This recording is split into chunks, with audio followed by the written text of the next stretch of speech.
Hello everybody, my name is David Quantick. I'm a writer, broadcaster, novelist, screenwriter and author.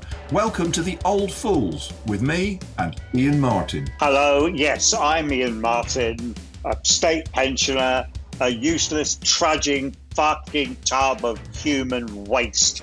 But I'm very delighted to be able to welcome this week Sarah Phelps. Phelpsy, who is an astonishing writer, garlanded and remembered in our hearts for such things as the ABC Murders, the Sixth Commandment. Hooray for Sarah Phelps! Hello, it's lovely to be here. I'm Sarah, and I'm the Emperor's favourite concubine. I don't think I'm old. I think I'm about 37, but apparently I'm old and I'm really fucking bad-tempered and annoyed nearly all the time. I'm going to develop a handbag-sized crossbow so I can assault anyone who basically gets on my nerves, plug them between the eyes. That's what I've decided to do. Anyway, nice to be here. Although it's fine to yearn for a younger self, in a way, it's good to celebrate age. After all, age itself is a privilege, Sarah. The alternative is not very good, is it? Dead. I don't want to be that. I just want to be not quite so creaky, you know. I used to be able to do the splits at a moment's notice, not anymore. Well, no more slut dropping for you, Sarah Phelps. Oh, no, I still slut drop, but it's a lot more chaotic and I end up, you know, needing orthopaedic surgery. At the risk of sounding even older than everybody else, which is impossible, is a slut drop something to do with... I can't even do a joke about it. What is a slut drop? Okay, so you know if you're watching Drag Race... Already you've lost me, but let's keep going. David, come on. Okay, so like if you're watching RuPaul's Drag Race and the drag queens are doing a dance, it's when they basically sort of fall backwards in an impossible gymnastic sort of split-style situation, and it looks unbearably painful, and they make it look extraordinary, like they're falling back onto a chaise longue. And that is a slut drop. No, hang on a minute. Is that a slut drop, or is a slut drop where you basically go down and into a deep crouch with your knees apart and then sort of shimmy up again? Maybe that's a slut drop. I think it's just a splits. It's a splits. In the old days, splits was you only saw people doing the splits in like entertainment programs where they would do that, but with a smile on their face. Now a slut drop is the same sort of thing, but you've got a sexy look when you do the splits. So does that help you, David, at all? I think it's made me long for paralysis, to be honest. He doesn't look very helped. When I was just starting out as a writer and I was desperately trying to make people remember me so they give me amazing jobs, I once went to one of those awful kind of like the drinks things at the BBC, and I thought what would really impress the powers that be at the drama department would be to do the splits in front of them on a pavement. So I did, and they just stepped over me. Fucking BBC. Horrible, I don't blame them. Awful, awful scenes. Well, it worked for Jeremy Paxman. Oh, yeah, no, he is a slut drop nonpareil, so I've heard. He's the slut drop king of Broadcasting House. He is. So, Sarah, have you seen anything good on the telly lately? Of course I bloody have. In fact, I've seen loads and loads of good stuff on the telly lately. But the thing that I went back to do a second watch, because I'd enjoyed it so much the first time round that I went back in a second time and enjoyed it even more, and you can't say that about a lot of things, was Disney Plus's brand new bonkbuster, so they call it, series, which is the adaptation of Jilly Cooper's Rivals. I absolutely loved it. I'm a massive, massive Jilly fan. I feel like she's been keeping me company since I was about 15. And I just thought it was brilliant. And the brilliant thing about it was they got her tone completely. Like, she's basically, imagine Jane Austen, slightly pissed, writing about dicks. And what I loved about the adaptation, it's brilliantly cast, it's brilliantly done, was they got all the jokes, but they also got how profoundly literary she is as a writer. She's incredibly erudite jokes, but she is an incredibly erudite woman. And I was just watching it thinking, this is Jane Austen. It is completely Jane Austen, but with lots of knobs and boobs and shagging and very, very good dogs and horses, and really good stuff about family and love and relationships at work and power dynamics, and people desperate. Like the tagline goes, "Everyone wants to be on top," and it is like an absolute power game. Yeah, my missus loves Jilly Cooper. I mean, I saw Danny Dyer in that wig and moustache. I couldn't stop laughing for about 5 minutes. He looks fantastic. He doesn't even need to do anything. He's absolutely brilliant. And what is lovely is, well, I don't dare say the internet, but certainly my timeline, which is a lot of other kind of women of a certain age like myself, are just basically head over heels with him and Catherine Parkinson's characters. Quant, have you seen Rivals? Yes, I have. Since we both worked in television, I wanted to say one of the many things I like about Rivals was its really clear depiction of the way the ITV franchises worked in the 1980s regarding the IBA. That's not really been covered in a kind of sexy way. Well, do you know what? Here's the thing. My dad was a scenic artist at Thames TV from pretty much its inception to its demise. And when Margaret Thatcher decided that, it could all go out to tender and pretty much Thames would lose everything to Carlton TV. And it was after Thames had made Death on the Rock, the documentary about the shoot to kill policy in Gibraltar, which was very, very, very punchy. And I can remember watching it with my dad and my dad saying, "This'll do for us," because it was essentially that sense of Thames had stuck its neck out journalistically and ethically, and it was going to be punished for it. And, it kind of was. I think the owners of Carlton, or certainly the managers of Carlton, were big donors, big Tory donors at the time. But that's what I kind of enjoyed, the sort of battle for the franchise, and sort of like the internal workings of TV as well. I thought was really, really enjoyable. And we're only halfway through the book. There is, God willing, a second series which really gets into the nitty gritty. And anybody who's ever worked in TV or stood on the side of a set, I found it just joyous. What goes in front and what goes behind it. I just absolutely loved it. I mean, what you said about Jane Austen with Dix is fantastic. But I was talking to my wife about it. We both loved it, and it's the way that when you sit down these days to watch telly, you've got your nitpicking kit. You're like, nobody would say that in real life. No one wears those shoes. How did he get from the car into the house? We sat there and everything had been kind of preempted. Mm. They know that it's mad. They know that it's sort of hyper real. Everything you say, like, that would never happen. She's like, it's like, this is Jilly Cooper. It happens in this world. Also, I think one of the huge successes, and it is a really, really difficult thing to get right with Jilly Cooper, is to get that tone, which is heightened, where everybody has got a really good gag, where everything is not so much ratcheted up to the nines, but everybody's got time for a bottle of and a good fuck, and everybody has a house full of extremely good dogs who all have really endearing characteristics which don't include crapping all over the floor.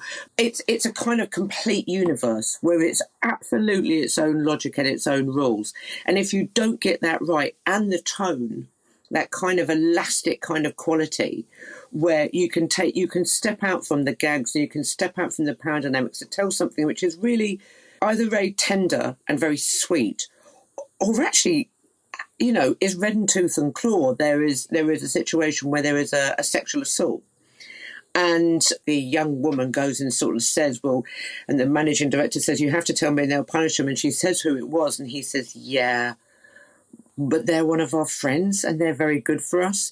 And I was watching an interview with Jilly Cooper, and said it all comes from life. That happened to me when I was a journalist. And you get this thing where everybody thinks it's fluff. There's a sort of fluffy giddiness to it. And there is a fluffy giddiness to it. There is something that is giggly and it flips its hair. But at the same time, there's claws and there are teeth. And she's not afraid of the claws and the teeth. And and at the same time as you use it, you get an absolutely banging gag at the same time. Before I let Ian speak, been very enjoyable not letting him speak and hear someone else talk sense. My two things I wanted to say, instead of being rude about people's hair, was that one, the fluffiness. I love the fact that it wasn't camp, it wasn't winking at you all the time, and also it wasn't Knots Landing. And the other thing was that I just thought the absolute best line in it, you mentioned Catherine Parker, was the bit when, after waiting quite a while, she says, "Thanks for walking me home. I'm a bit pissed." She said that so beautifully. Oh, yeah. But the thing about the first episode of Rivals is that it completely confused my memory. Obviously, that's not that difficult these days. It's fictional. It's what you were hearing in the car. So obviously, it's time appropriate. And the first thing was fucking Paul Simon. You can call me Al. You can call me a fucking scab. And I can still see him now. You remember that little steppy dance with all those little South African band he put together, despite the union sanctions at the time. And the bloody Birdie song. I thought, why? Oh, they've got that. That's bang wrong. That is the Birdie song. My mum and dad used to play the Birdie song at all their fucking parties.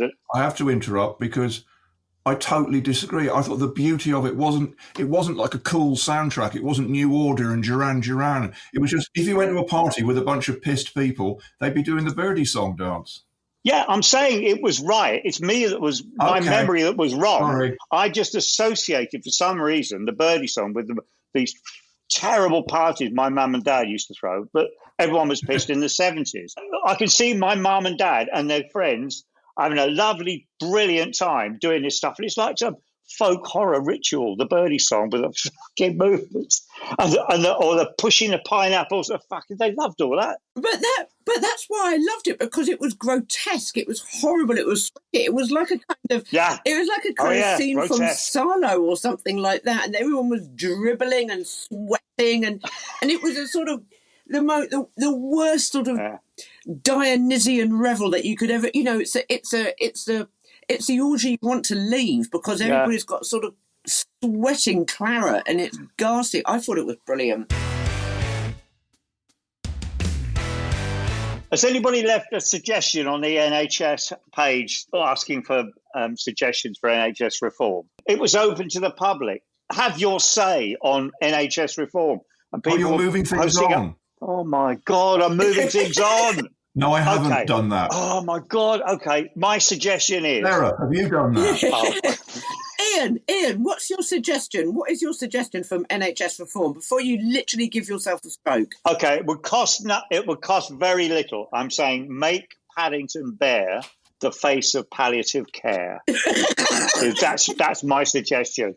Every time a national treasure dies, there's a fucking terrible crayon image of him leading them off.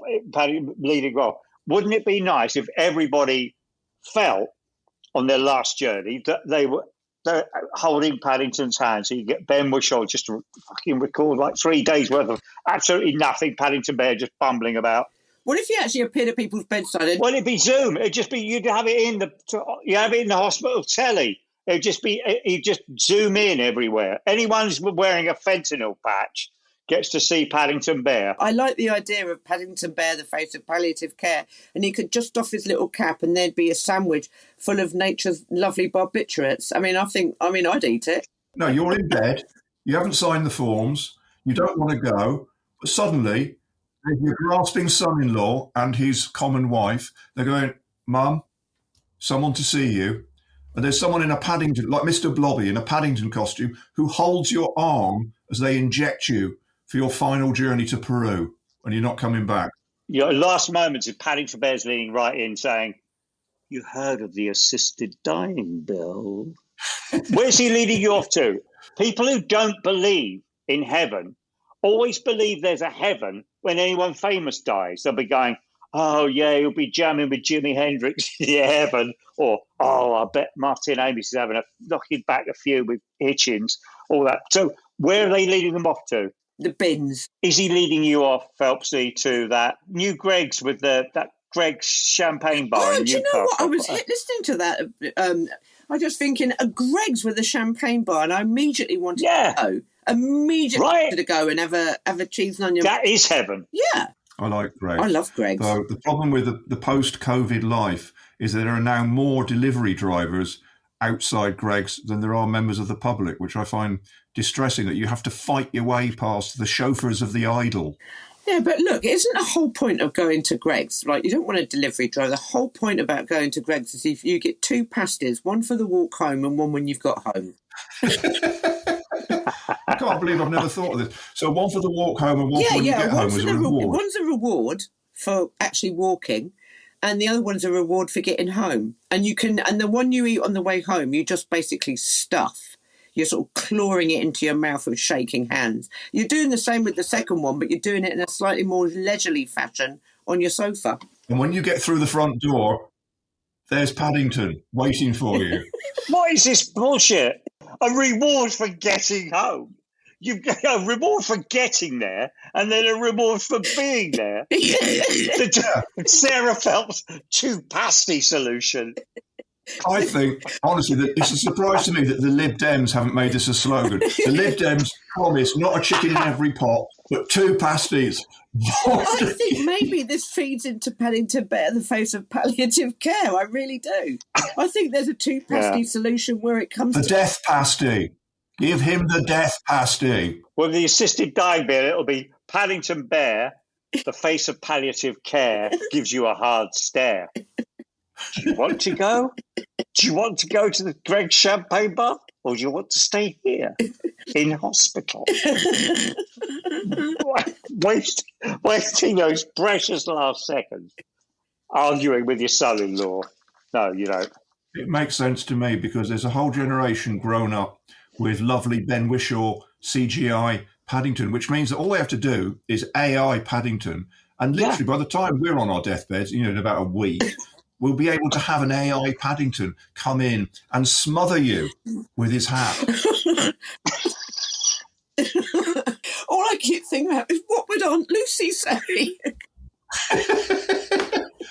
Aunt Lucy's gone. She was the test run. Hola, Aunt Lucy. La muerte venida. Which I presume is Spanish Peruvian for death is coming. I'm afraid it's television again, but it's also real life, which is, I've noticed that television has now boiled down, with the exception of Rivals, to two comedians in a quirky vehicle going round the West Country. Mostly what it is people who are in the Mary Whitehouse Experience, because you've got David Baddiel going one way, and the other way you've got Hugh Dennis. And it's just out of hand. It used to be people would go abroad. It'd be like Kenneth Clark. He'd go to Greece and he'd bang on about the Greeks for an hour. I could watch Rob and Romesh doing anything. They're so funny. They're so funny together too. Rob and Romesh take a load of magic mushrooms and attempt parallel parking. Rob and Romesh go to the top of a hill and shit in a bucket. Rob and Romesh dress as Paddington Bear, the face of palliative care. Go round Rob and Romesh go mental in IKEA. Who's Rob? Rob Beckett. Okay. Is that like RuPaul? You know who Rob Beckett is. He's a Londoner. He's got absolutely extraordinary teeth. There's more to him than teeth. Quantick, can you hear me? Yes. The one with the teeth. And the other one's the one with the glasses and the weird eye. Do you think I'm going into a coma or something? These are the last words I'll ever hear. Can you hear me, Quantick? Teeth. Okay. Which comedians in which mode of transport is next? I'm just throwing it out there. Bubble Car and Roy Chubby Brown. Chub in a bub. Chub in a bub. Chub in a bub. Chub in a bub. Chub in a bub. With his face pressed up against the glass, trying desperately to get out of the vehicle, falling over into a pool of possible racism, not caused by himself, let's say this for lawyers, and just bumbling around, driving his vehicle. All right, I choose a vehicle, pogo stick. It's going to be Scottish borders. It's going to be a pogo stick. Who are we putting on the pogo stick and what's the point? Is the point just to watch them fall over and have a horrible time? In which case, I'm in. Can I say Donald Trump? And can I use that as an excuse to get into this next thing I want to raise, which is Trump, when he was working at McDonald's. You remember he did that photo opportunity? Well, in his little pinny, there was a picture of him looking through the window, looking all baffled and lost, contemplating blank space. And, he looked exactly like my dad 10 minutes before he died. Oh, did it bring back happy memories? Ian, you're very preoccupied with, final moments today.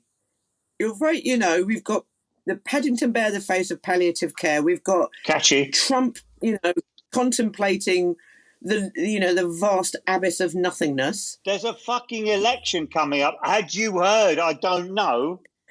And the reminder that the choice is between an appalling man who for months has been gurgling like a broken fucking sewer about national identity, how non-Indigenous people are causing violence and fear and weakening a nation of true patriots. And the other is a black woman who looked set to win a little while ago, but now nobody's entirely sure how it will go because they're both mad.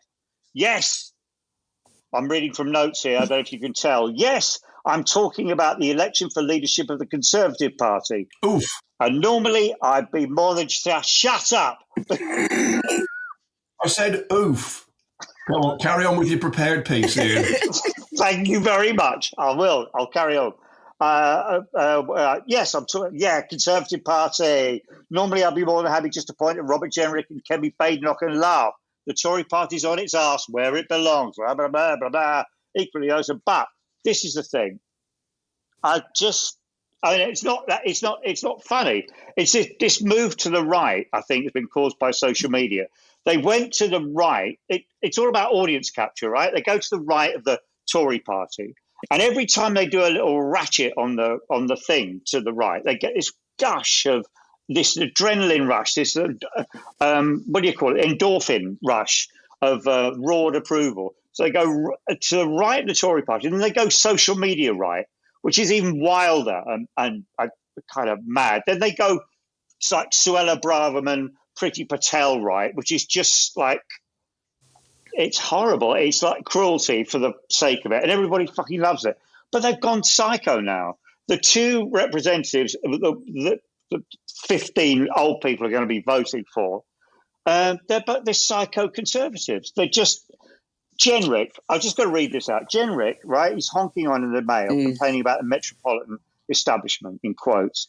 If you see his register of interest online, it's quite metropolitan. And this is the fucking arsehole, remember, who was immigration minister. If he's going to be remembered at all, it'll be for ordering cartoon murals to be painted over a processing centre for refugee children. There's that. Then there's, I'm sorry, this isn't funny. It will be in a minute, I'm sure. Anyway, look, Badenoch said, I saw in an interview with GB News, I think, and she was asked a question about whether we should leave the European Commission for Human Rights. This is what she said. I took it down word for word. We should be deporting more people. The ECHR isn't the problem. The problem is that people in the Home Office, people manning our borders, want to look after people. They want to help them. We need to make sure those people work in charities, not the Home Office. Ladies and gentlemen, they can just fuck entirely off, right? Didn't she go even further and sort of say that some people in the some of the civil servants should be in prison? Prison, yeah. I was listening to another podcast. I was listening to the News Agents, which was doing a kind of deep dive on both Robert Jenrick and Suella Braverman, being reminded of Robert Jenrick and Richard Desmond and how he sort of, and how he kind of managed to defend himself and that whole thing about scurrilous sort of rumours and unfounded accusations. It was almost like that bingo card that you sort of stamp when you know that somebody's absolutely up to their neck in shit. But do you want to hear what Pot Bitch had to say about Kemi? Yeah. Yes. Right. So I saw this online, and Pot Bitch, the truly great Pot Bitch, thank God for Pot Bitch. But apparently there was just this little snippet of gossip, and it was about Robbie Gibb, not from the Bee Gees or anything, but Robbie Gibb, absolutely kind. King swinging dick of the Tories, and sort of like the BBC, and sort of managed to get rid of a lot of very good journalists from the BBC. And anyway, it's his birthday party, and he's got all the great and the good there to cheer him on and blow out his candles and, I don't know, give him whatever. Certainly not Greg's pasties. He doesn't deserve them. And Kemi Badenoch was invited. It was part of the whole thing about which way is the wind blowing in terms of, is it going to be Badenoch, is it going to be Jenrick? And the idea being that if you get invited to Robbie Gibb's birthday party, it's probably going to be you as leader of the Conservative Party. But anyway, Kemi Badenoch comes to Robbie Gibb's birthday party, and she brings her children who sound deranged because in this Pop Bitch article, apparently they follow Robbie Gibb round through his birthday party screaming, meat, meat, meat, meat, meat, Robbie, meat, meat, meat, screaming for meat until he had to stop what he was doing and feed these children meat. And I absolutely treasure that. Pop Bitch does not relate what Kemi Badenoch was doing at this moment, but probably having important conversations which were nothing to do with Robbie Gibb. And it had a very, very thick of it quality to it, which was, you want to be on, that kind of situation. You want to be on the absolute inside. You want to be in the room having the conversations, so everybody knows that this is your birthday party and you're a kingmaker or whatever. But instead, you're being chased around by a bunch of children screaming for meat. And it tickled me pink. She was off doing a birdie dance. It doesn't sound so much like the thick of it, though. It's more like a kind of a folk horror film. Yeah. I don't really understand the meat. Did they want his meat?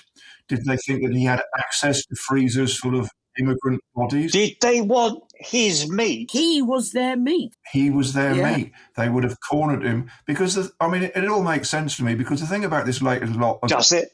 It does, because the thing about the latest lot of the Tories is they're like, older readers may remember the photocopier machine, a machine which you would put images in, and as you copied them, they would be copies, but as they would degrade as you copied the copy. And once upon a time, there was Thatcher, who was sort of a newish thing, a bit horrible, but new. And each generation of Conservative cabinets has produced a kind of bad photocopy of the 80s Thatcherism. Just like Boris Johnson is like a monkey's idea of Winston Churchill. So people like Badenoch and all these people whose names I don't really know, they're like if a photocopier in hell jammed on a photograph of the Tory cabinet in 1987. And that's why they need me, for reasons that Ian probably can work out. I haven't got there yet. Yeah. I don't know where they've got to go, though. I mean, they've gone so far right.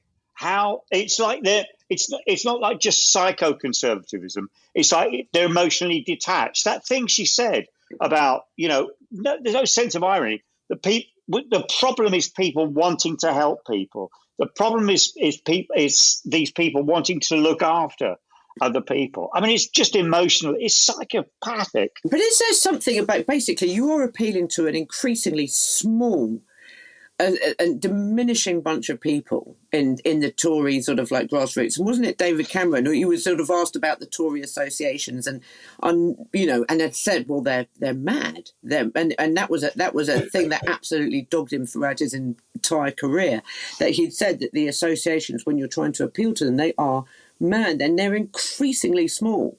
And you're going to have to go further and further and further out to sort of woo them and to make yourself sound harder, tougher, braver. It's the same with most constituency parties. Other parties are just homes for mad people who normally would be in the library with a carrier bag.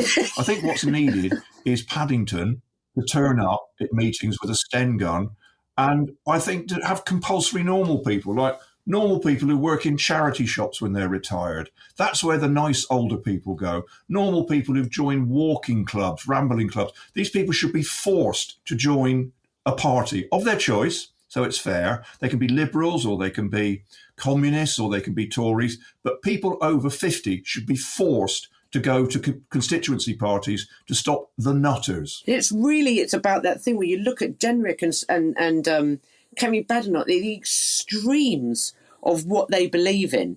And it's like, do you genuinely believe that? Do you genuinely believe you can make this happen? Or you're going to be in opposition for a long time? Isn't this just the empty fucking words of people who know they're never, ever going to have to put that into practice because they've got the luxury of opposition? What are you having for dinner, Sarah? What are you having for your tea? Sea bass with lemon. Wanker. What are you having, Quantick? Lasagna. You wanker. What are you having? An Eppo? I'm having... My grandson's coming over, and while my missus is watching Rivals, my grandson and I have been watching John Wick 4 with Nigella's fucking absolutely brilliant chicken spud and chorizo tray bake. Thanks very much, and possibly a drink. Oh, now we know who's the poshest person here, don't we? There we go. There we go. John Wick with Nigella's tray bake. God almighty. How is that posh? How is that posh? It's so posh. You don't get this on the fucking newsagents, do you? You don't get Emily Maitlis having a nervo on air. Can I go now? Lost you. I've lost everyone. Get it, go.